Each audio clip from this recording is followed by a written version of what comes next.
As a busy working mom of 3, I know how challenging it can be to balance work, family life, and personal growth, especially while working from home. With the constant distractions and the never-ending to-do list, it's easy to feel overwhelmed and stressed out. But don't worry, you're not alone. I've been there too, and I've discovered some effective productivity tips that have helped me find a balance in my life and make the most of my limited time. These strategies will help you regain control, feel more at ease, and ultimately achieve more in your day-to-day life. Let's dive in. Okay, let's get real about the first tip, creating a consistent morning routine. When I don't wake up early, things go bad for me. I know how tempting it is to hit that snooze button, especially after a long night with the kids or working on a project. But you know what? Waking up at the same time every day and starting my day with intention really helps me create a sense of stability and structure. So I wake up at 5:30, put on my gym clothes, brush my teeth, go downstairs, and I make my matcha tea. That is something that I really enjoy in the mornings because it wakes me up and it gets my brain ready to go work out. I try to listen to an audible book, or I try to read something before I go to the gym, and then I go to the gym, I get my workout in.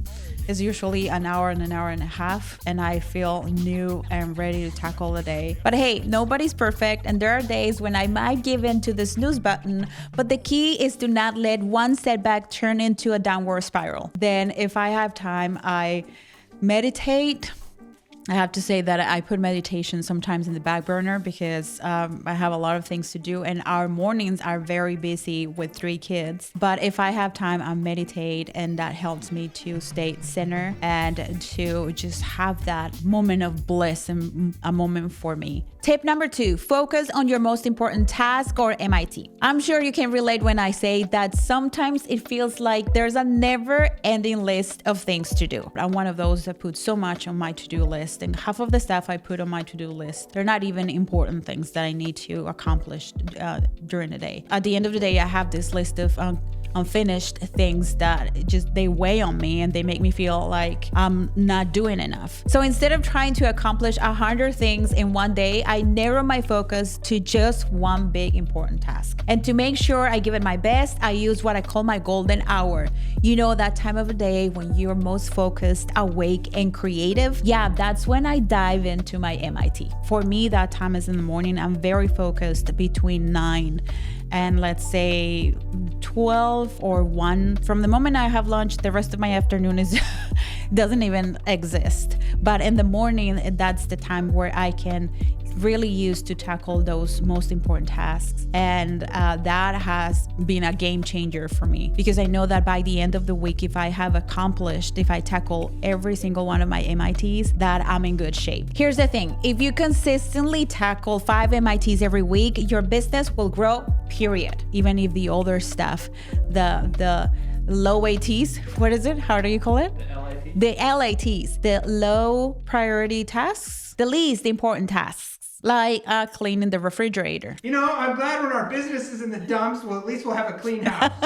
Tip number 3, manage your digital distractions. I think we can all agree that social media, emails, and some of our favorite apps can be major time wasters. I thought that I was ADD. I was ready to go to the doctor and get medication for my ADDness, because that's what everybody does. But I wasn't ADD. I had a social media addiction. I was constantly scrolling on social media, stopping every 10 minutes to see what was going on social media, who had commented, who had posted. The day would end and nothing will get finished. I would get frustrated with myself, once again depressed because I wasn't achieving my goals. And actually a month ago, I decided to delete Instagram and TikTok. And let me tell you, that was a hard day for me because I was addicted to those 2 apps. But hey, I'm not saying that you should go cold turkey on social media, but maybe consider setting some boundaries. I encourage you to identify your biggest digital distraction and take steps to limit your exposure to them. For example, try setting specific times during the day for checking your email or social media. So when I eliminated those,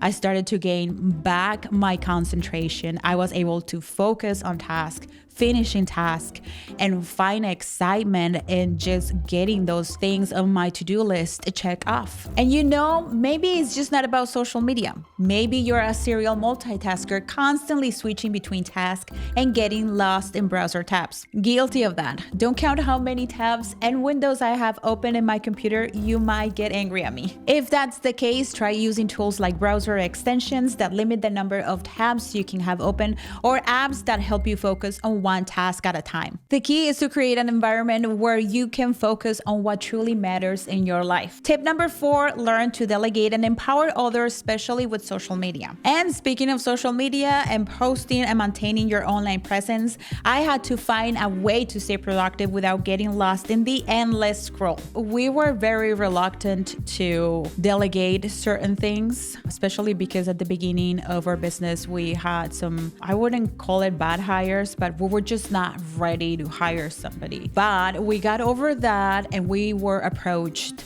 by our community manager, our social media manager, Amanda, and she has been a great addition to our team. And I don't have to worry about social media anymore. I don't have to worry about commenting or replying. I know that side is taken care of. Within a few weeks, my productivity skyrocketed, and I could already see the return on my investment. It made me realize that trusting others with tasks and responsibilities could be the key to boosting my overall productivity and maintaining a healthier work-life balance. It's been great to have her to have a fresher perspective and to be handling those things, so I can liberate some mental space to work on things that really matter, like putting products together, learning more and educating myself more, and also working directly with clients and enrolling more students to our programs. So a huge tip: if you're not outsourcing or delegating tasks because of a tight budget,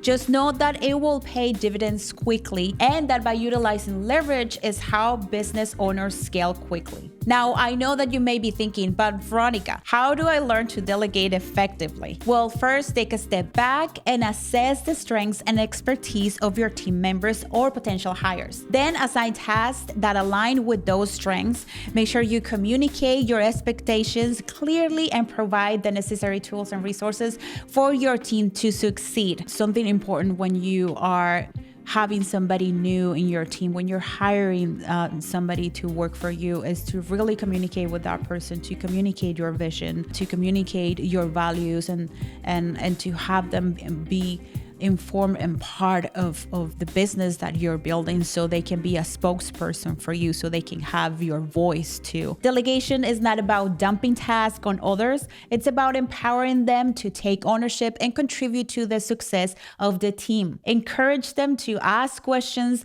and offer support when needed, but trust that they can handle their responsibility. And now, before I let you go, I have 2 important things to share. First, did you know that we offer coaching programs for creative professionals and entrepreneurs? We are experts in content marketing and helping businesses grow their influence organically and quickly. If you're interested in working with me directly inside one of our coaching programs, visit patsoundschool.com to find out how to enroll. Second, don't forget to subscribe to this channel and hit the notifications so you won't miss any of our upcoming content. I love to hear your thoughts on these productivity tips, and if you have any of your own, please share them in the comments section below. Thanks so much for watching, and remember, small changes can lead to big results. Stay productive, and I'll see you in the next video.